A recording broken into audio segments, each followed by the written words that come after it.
are you a firefighter?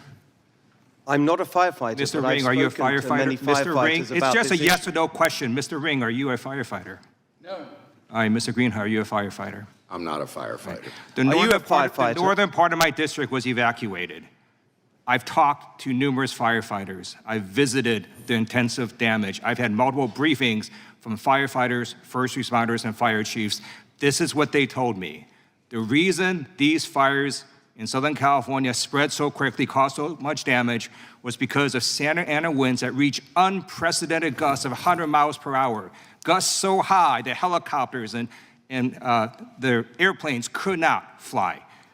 Also because of very low relative humidity and the driest conditions in California history. None of the firefighters said it was about overregulation or homeless people or the Delta spelt fish or the timber harvest or voter ID laws. So shame on anyone who is exploiting the pain and suffering of disaster victims to jam through partisan ideological policies. We should get disaster aid to these disaster victims now without conditions, just like we treat every other disaster victim across America. We just gave aid this past December to South Carolina, Florida, Oklahoma. The Democrats say, hey, we want you to do better on climate change policies in your state. No, we just gave that aid because these are Americans who are suffering. So do not exploit them. I yield back. Our gentleman from Arizona on the other side of the aisle gave away the game today when he said why he wanted the audio transcript. We need the audio. Now let me explain why. Because your attorney also said that you did alter the transcript. And they said it was filler words, repeat words, and, I. But you know what? We don't know whether they're the blank, he said there were blank times where there was silence. We don't know whether those were 1 minute long, 2 minutes long. We don't know if he sputtered for and, because those were edited out. We do not know whether this supports and substantiates Mr. Herr's findings. He said we wouldn't know if Joe Biden had said and. So I just want to ask you this question. Special Counsel Robert Hur said that this transcript was accurate. The written transcript was an accurate rendition of the audio transcript, correct? Except for some stutters. Yes. Okay.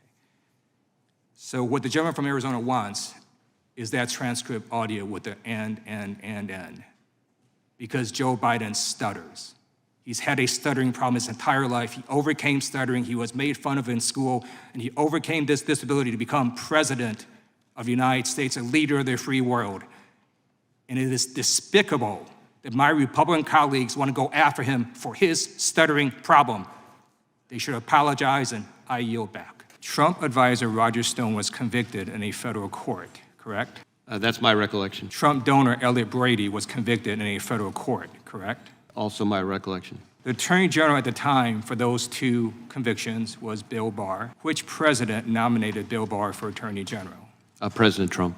Trump's former campaign chairman, Paul Manafort, was convicted in a federal court, correct? Yes. Trump's former deputy campaign manager, Mr. Gates, was convicted in a federal court, correct? That's my recollection. Trump's campaign foreign policy advisor, George Papadopoulos, was convicted in a federal court, correct? Yes, I think he pled guilty, yes. The Attorney General at the time of those three cases was Jeff Sessions. Which president nominated Jeff Sessions for Attorney General? President Trump. All of these folks were convicted under the administrations of three separate Republican attorneys general. It is not the fault of the FBI that Donald Trump surrounded himself with criminals. Donald Trump brought that upon himself. Special Counsel Robert Hur stated on page 1 of his report, quote, our investigation uncovered evidence that President Biden willfully retained and disclosed classified materials after his vice presidency when he was a private citizen. Joe Biden not only kept information he wasn't allowed to keep, he shared it with people who weren't allowed to see it. To date, Attorney General Garland has failed to produce the audio tapes. To determine whether Special Counsel Hur appropriately carried out justice by not prosecuting, not recommending for prosecution the president, the recordings are necessary. The transcripts alone are not sufficient evidence of the state of the president's memory. Frankly, because the White House has a track record of altering the transcripts. The department has a legal obligation to turn over the requested materials pursuant to the subpoena. Attorney General Garland's willful refusal to comply with our subpoena constitutes contempt of Congress. It is a height of hypocrisy for the chairman of this committee to try to enforce a contempt subpoena against Merrick Garland when this chairman himself ignored a bipartisan congressional subpoena. Now, I've been to a number of proceedings in my time in Congress and in the state legislature that have been relatively stupid. But this proceeding goes beyond stupidity. It is a waste of taxpayer resources. Why is that? Because we have the transcript. We have the transcript of the interview between Special Counsel Robert Hur and President Biden. There's no evidence whatsoever that this transcript was made up, that it's fake, that it's been doctored. This transcript was produced by Robert Hur's office. Robert Hur was appointed by Donald Trump. He is a Republican appointee. The notion that somehow this transcript is fake is a wild, insane conspiracy theory. Today, I'm introducing a new amendment that would prevent President Biden or any president from selling our strategic oil reserves for political reasons. And to imagine that President Biden would say that he would not consider this bill, President Biden is telling America that he doesn't care about our emergency supply or our national security. I can summarize this debate of the last 2 days into one sentence. Joe Biden lowered your gas prices and Republicans are upset about it. That's what this is about. The U.S. made $4 billion on Joe Biden's action. Republicans always want to say, well, let's run government like a business. Joe Biden did exactly that when he lowered your gas prices and then made a $4 billion profit for the United States of America. So recently, a member of the Republican caucus was asked, a member from Tennessee, what we're going to do to fix school violence, and his answer was, we're not going to fix it. Criminals are going to be criminals, and my daddy fought in the Second World War, fought in the Pacific, fought the Japanese, and he told me, he said, buddy, he said, if somebody wants to take you out and doesn't mind losing their life, there's not a whole heck of a lot you can do about it. well, Democrats have a different view. Instead of wasting time on political stunts like H.R. 1, let's pass universal background checks into law. Here's this chart. Shows that under Trump, there were 133,000 border apprehensions in May 2019. And last month, under the Biden administration, there were less than 100,000 border apprehensions. The facts show the southern border is doing better last month than it was under Trump in May 2019. Thank you, Secretary Mayorkas, for your public service. And now the Republicans want to impeach you. Good luck with that one.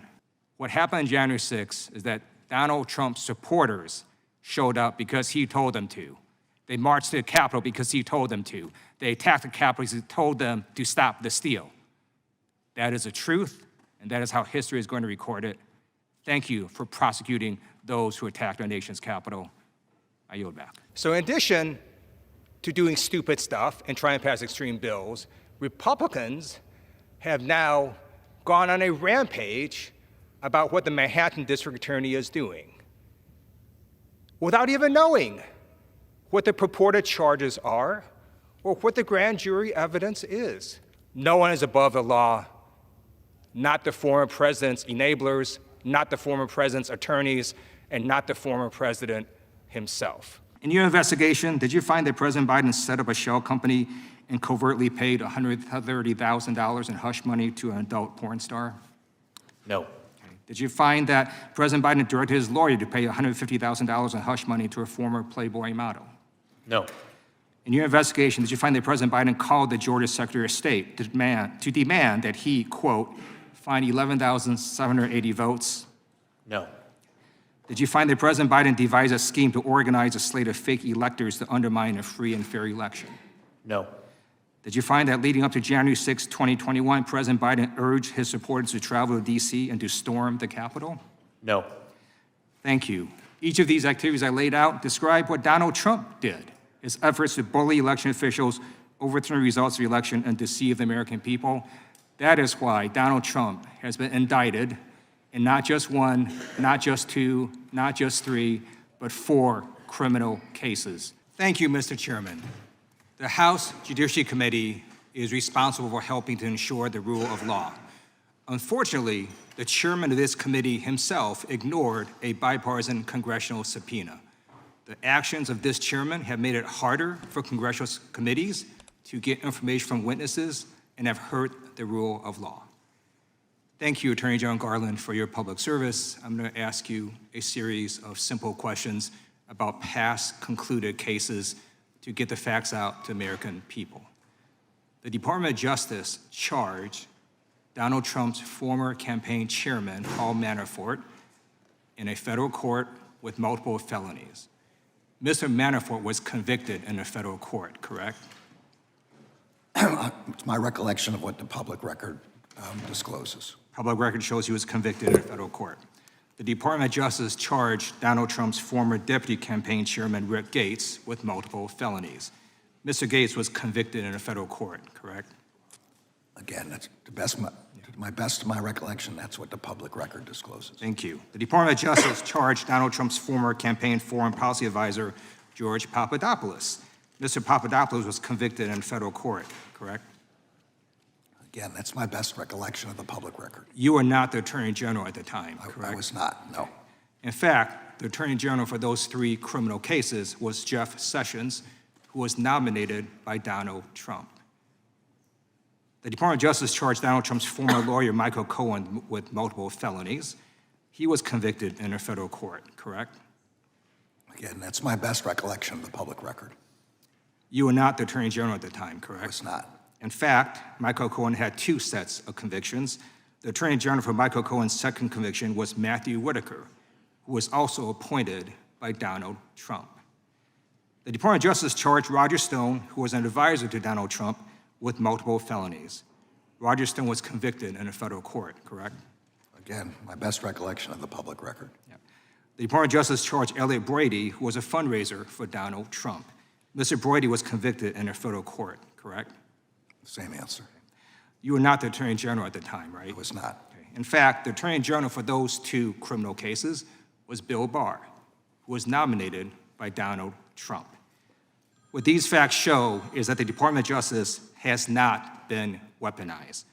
We have one Department of Justice that goes after criminals regardless of party affiliation. These Trump associates were convicted under the administration of three Republican attorneys general, each of whom was nominated by Donald Trump. Trump's campaign manager, felon. Trump's deputy campaign manager, felon.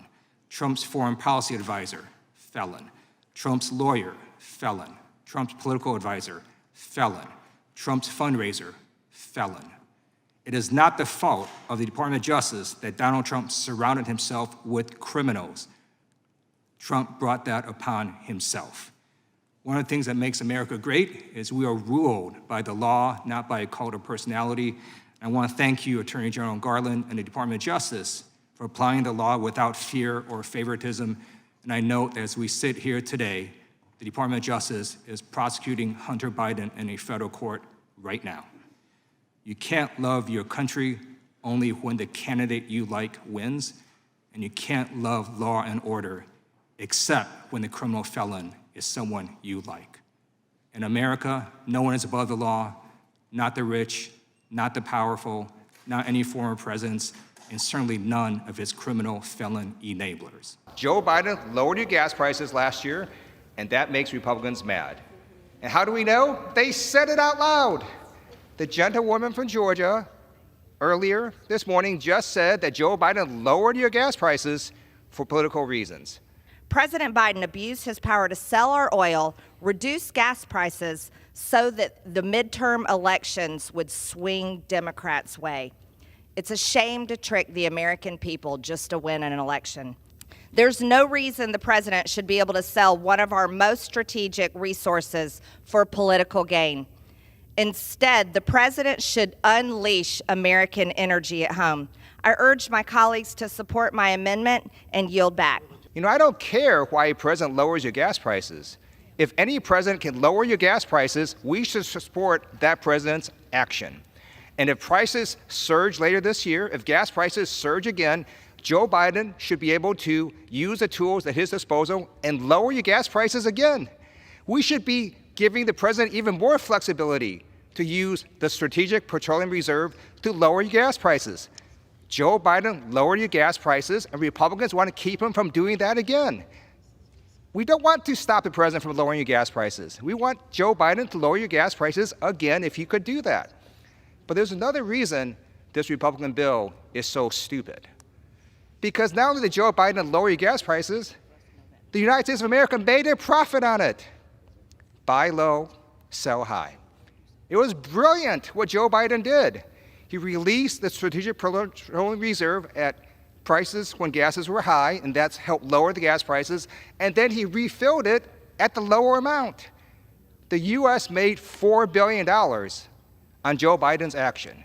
Republicans always want to say, well, let's run government like a business. Joe Biden did exactly that when he lowered your gas prices and then made a $4 billion profit for the United States of America.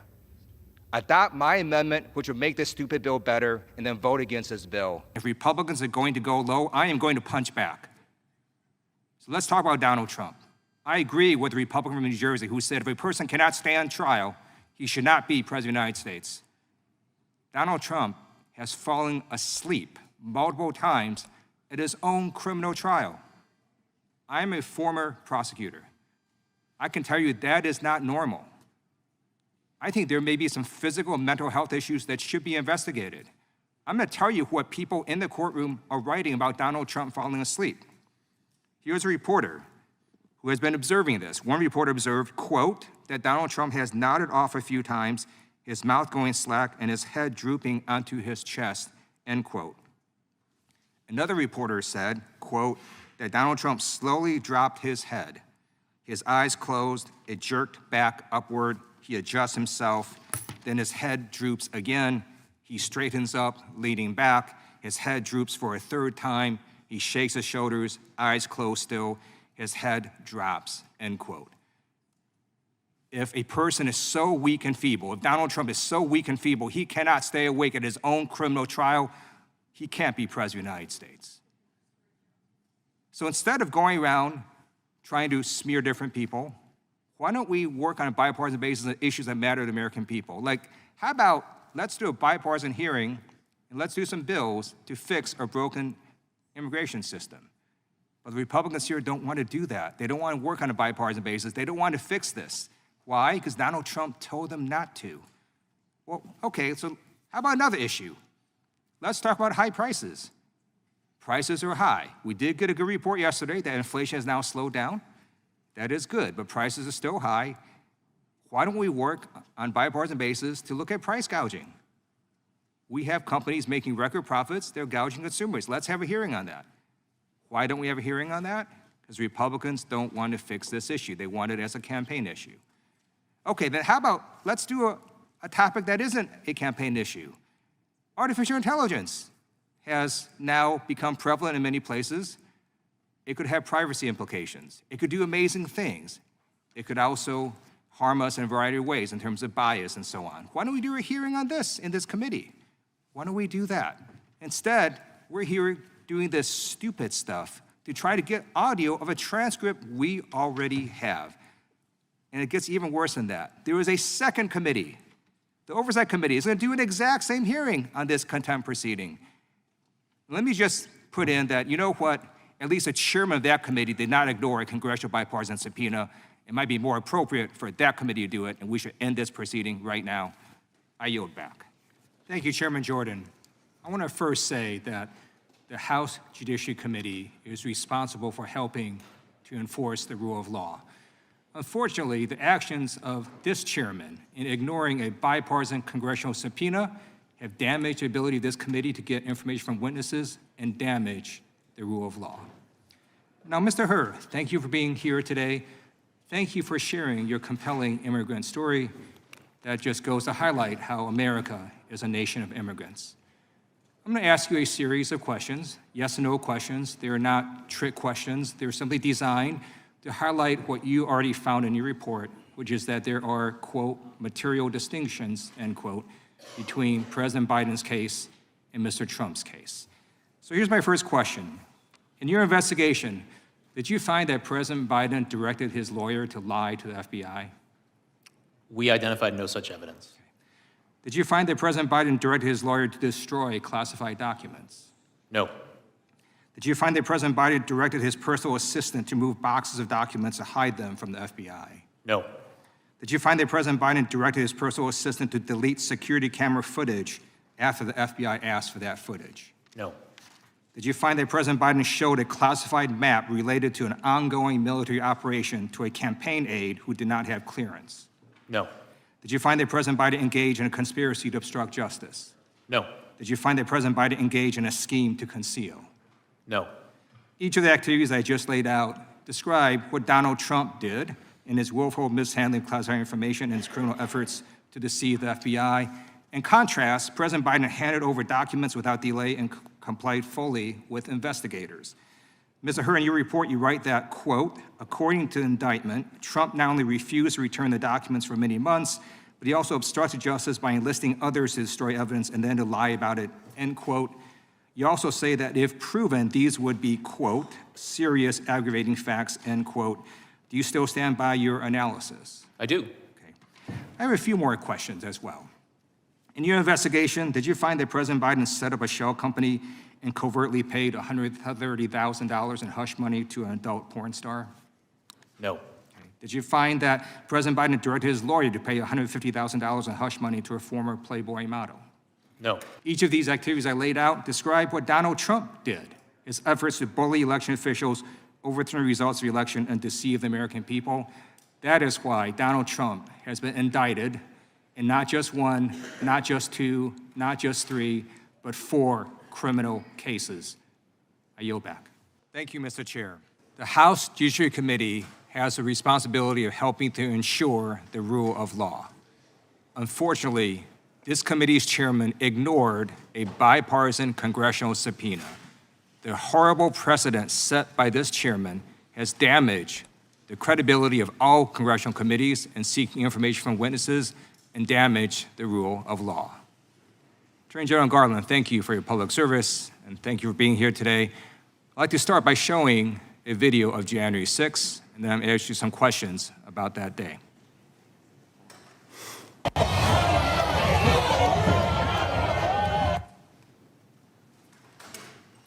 Hey, brother, we're boots on the ground here. We're moving on to Capitol now. I'll give you a boots on the ground update here in a few. Multiple capital entries! Multiple capital entries!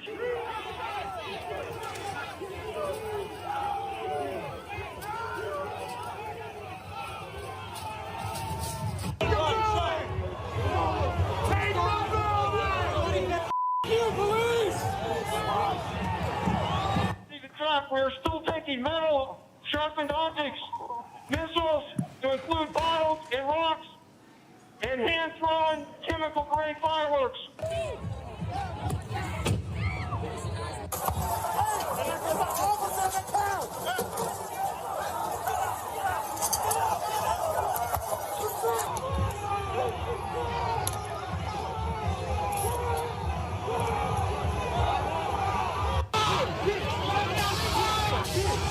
This is now effectively a riot. 1349 hours, declaring it a riot.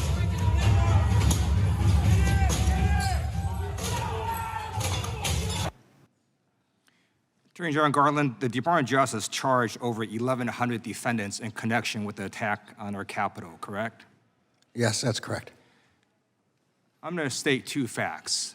The people who showed up on January 6th to attack the nation's Capitol were supporters of Donald Trump. They attacked the Capitol to stop Congress from certifying the fact that Donald Trump lost the election. Those 2 facts were so horrible that some in the right-wing media and some Republican members of Congress could not handle that, so they made up conspiracy theories. In fact, Donald Trump called January 6th a beautiful day. He said the people who showed up had love in their hearts. The Republican member of Congress said January 6th was like a normal tourist visit, and some Republicans have said there were no weapons used on January 6th. Attorney General Garland, were there weapons used in the attack on January 6th? Yes, in the video, you already saw some of the weapons that were used, and there are obviously many more and many, many hours of video. Another conspiracy theory is that somehow the FBI actually orchestrated this attack. So I'm going to go through some cases that have gone through completion and resulted in sentencing. Joe Biggs was sentenced to 17 years in prison for seditious conspiracy and other counts related to attack on our nation's capital. Have you seen any shred of evidence that Joe Biggs was an FBI agent? No. In fact, Joe Biggs was a member of the Proud Boys. This is what Assistant U.S. Attorney Connor Monroe stated about Joe Biggs and the Proud Boys in court. He stated, quote, "They saw themselves as Donald Trump's army, fighting to keep their preferred leader in power no matter what the law or the courts had to say about it." And on September 4th, Joe Biggs stated that he is confident Trump will pardon him. He said, quote, "Oh, I know he'll pardon us. We're his supporters. We went there like he asked." I'd like to now ask you about the case of Stewart Rhodes, who was sentenced to 18 years in prison for the attack on our nation's capital.